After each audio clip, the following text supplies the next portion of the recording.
Bonjour, bienvenue dans cette vidéo où je ne vais pas dire la vérité à mon habitude. Je vais proposer mon témoignage sincère d'être humain seulement, car la vérité n'est pas conceptuelle, donc je ne peux pas vous la dire avec des mots.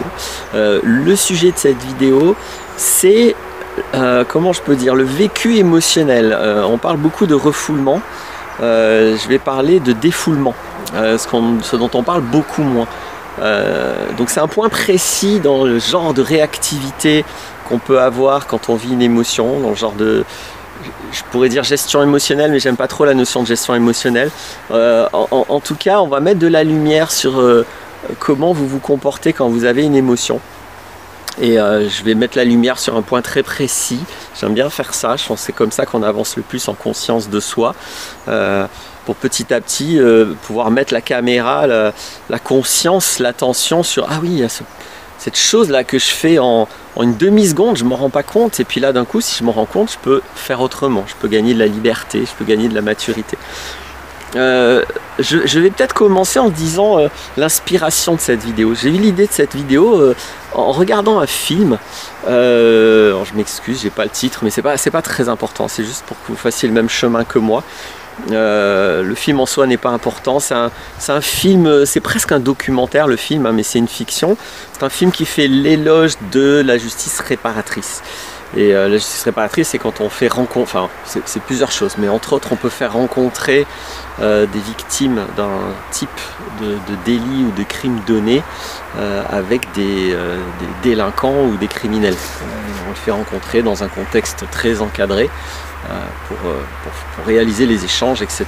C'est supposé faire en sorte que tout le monde se comprenne mieux, que les victimes soient plus capables de faire le deuil et que les criminels soient plus capables de passer à autre chose. En gros, je donne le contexte. Et dans ce contexte, il y avait une victime très en colère devant quelqu'un qui a fait quelque chose qu'elle a subi elle-même, même si ce n'était pas de sa part à lui, et qui à un moment donné, parce que la personne exprime qu'il ne pleure jamais, qu'il ne manifeste pas d'émotion, etc., bref, qu'il est en refoulement. Et elle en face, elle est assez énervée, assez exubérante, et elle lui dit t'es pas normal, de toute façon quand il t'arrive des trucs comme ça, tu dois pleurer, c'est ça être humain, il faut lâcher les émotions, il faut, etc. etc. Et elle va très loin dans le discours, peu importe. Le truc c'est que c'est un discours que j'ai souvent entendu, qui pour moi pourtant peut tomber dans la dérive extrême. C'est pour ça que je voulais parler du refoulement et du défoulement. C'est-à-dire qu'il y a deux problèmes avec notre manière de vivre une émotion. Le refoulement est certainement un problème, le fait de refouler une émotion, de ne pas mettre de la conscience dessus, donc souvent d'être dans le déni quand on vit cette émotion et donc on n'en fait rien, et effectivement un manque de conscience est effectivement quelque chose à éviter. Ça pose des problèmes, et notamment ça peut créer des maladies dans mon expérience. Mais pour autant le défoulement, c'est-à-dire la réactivité émotionnelle exubérante, avant on appelait ça l'hystérie. Alors évidemment il peut y avoir plusieurs formes d'hystérie, mais je vais préférer le terme de défoulement plutôt qu'un terme psychiatrique comme hystérie. Mais en gros assumer de dire bah, c'est humain, voilà, je fais péter mes émotions, je les lâche, j'explose à la face du monde avec ma colère ou avec ma tristesse ou avec ma peur. Bah, pour moi c'est la dérive opposée. Qui ne met pas plus de conscience. En général quand on fait ça, de toute façon on transfère nos responsabilités, ce qui était son cas là, hein, sur les autres. C'est-à-dire d'un coup on a trouvé quelqu'un sur qui rejeter la faute et rejeter les émotions, le vécu émotionnel. Souvent en plus c'est les très proches qui prennent, parce que c'est eux qui sont là, et les gens peut-être qui vous ont posé problème, ils ne sont pas là, eux ils prennent pas. Et donc je pense que c'est un problème aussi. C'est surtout ça que je voulais dire dans cette vidéo. Je voulais pointer sur ça et encourager à faire attention à pas tomber non plus dans le défoulement émotionnel. Normal, pas normal, je sais pas, mais ce que je sais c'est que c'est une dérive dans les deux cas, et que dans les deux cas il y a un manque de conscience de ce qui est en train de se passer. Soit on est dans le déni de l'émotion, ça c'est le refoulement, soit on est dans le déni d'une émotion d'une autre manière, qui est en ne transférant les responsabilités sur quelqu'un d'autre. Or vous êtes responsable de votre émotion. Vous n'êtes probablement pas responsable de ce qu'on vous a fait à l'origine ou ce qu'on vient de vous faire qui vous a déclenché l'émotion. Chacun est responsable de ce qu'il fait, hein. Quelqu'un qui fait ou qui vous dit quelque chose, c'est lui qui est responsable. Vous n'êtes pas responsable sous prétexte que vous avez une émotion, mais vous êtes responsable de votre émotion. Et surtout, ça, vous ne pouvez pas le contrôler, mais vous êtes responsable de ce que vous en faites de votre émotion. Vous êtes responsable de deux choses quand vous avez une émotion. Vous êtes responsable de votre émotion dans le sens où c'est vous qui l'avez, c'est personne d'autre, c'est pas le pape. C'est vous, c'est votre système de pensée, c'est votre façon d'avoir ou pas transcendé votre identité virtuelle, hein, si je reviens à la pratique de l'échelle émotionnelle, votre passé, votre vécu, tout ça c'est vous qui êtes responsable de tout ça. Donc vous êtes responsable, pas fautif. Encore une fois, on ne contrôle pas ses émotions. C'est pas parce que on est responsable qu'on contrôle, mais vous en êtes responsable. Et si vous ne pouvez pas contrôler vos émotions, par contre, vous pouvez totalement contrôler toutes les attitudes de transcendance, de résilience possibles pour vous calmer, pour gagner une paix intérieure. Tout ça est tout à fait possible et personne ne le fera à votre place. C'est bien vous qui êtes responsable de ça. C'est pas les autres. Donc quand on est dans le défoulement émotionnel et qu'on est exubérant dans l'expression de son émotion, on ne met pas de conscience sur l'émotion parce qu'on ne met pas du tout la conscience sur le fait que je suis responsable de mes émotions et surtout que probablement ça me parle de complètement autre chose. Hein. Mon expérience, c'est faites des échelles émotionnelles 9 fois sur 10, vous allez voir votre émotion aussi juste que vous la trouviez par rapport à l'actualité que vous avez. Pour autant, elle vient vous parler en général de papa-maman quand vous étiez petit. Hein. C'est pas tout le temps ça, mais c'est souvent ça. Mais ne me croyez pas, faites des échelles émotionnelles, mettez de la conscience. Donc moi, c'est ça que je vais inviter, la voie du milieu entre le refoulement et le défoulement, bah, c'est l'attention mise sur les émotions, l'écoute émotionnelle. L'idéal que je connais de ça, c'est une échelle émotionnelle, mais sans entrer dans cet idéal, vous pouvez juste mettre de l'attention, la responsabilité de votre émotion et éviter de réagir. La réaction, ça, c'est le défoulement.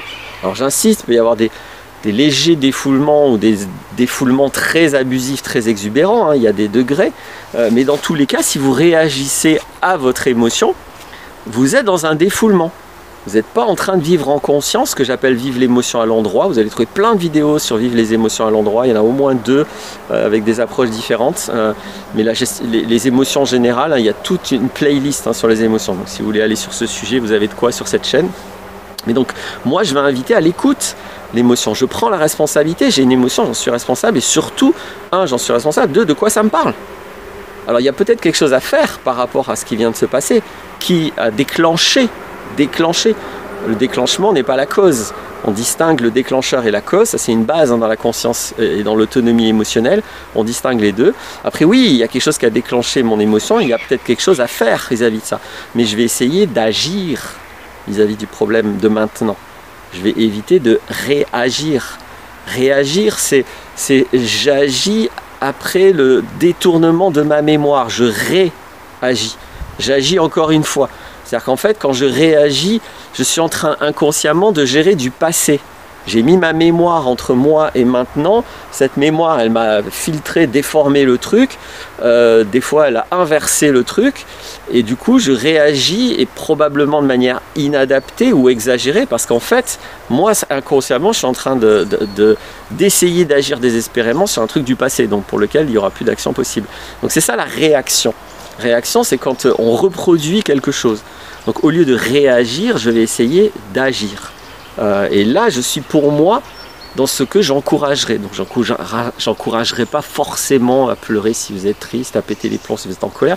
Faites ce que vous voulez. Alors des fois, ça fait du bien de se défouler, de lâcher des émotions si c'est pas sur quelqu'un, hein, si ça reste respectueux. Pourquoi pas crier, casser des coussins, faites ce que vous voulez. Pourquoi pas?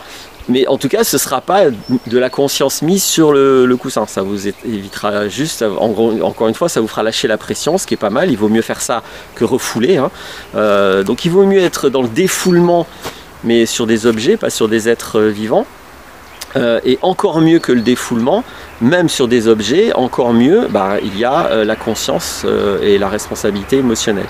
Je mets de la conscience, je vois ce que je suis en train de vivre, je dénie pas ce que je suis en train de vivre, je dénie pas le rapport avec mon histoire, avec mon passé, et je vois ce que je peux faire, j'essaye d'agir le plus sereinement possible. Si c'est trop intense, si j'arrive pas, je trouve des solutions, j'agirai plus tard.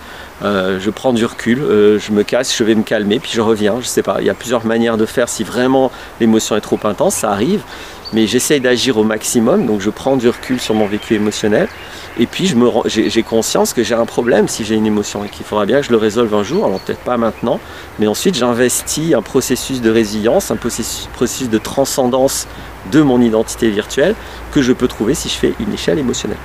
Voilà ma proposition, j'espère qu'elle aidera, c'est l'intention, et à bientôt pour d'autres vidéos.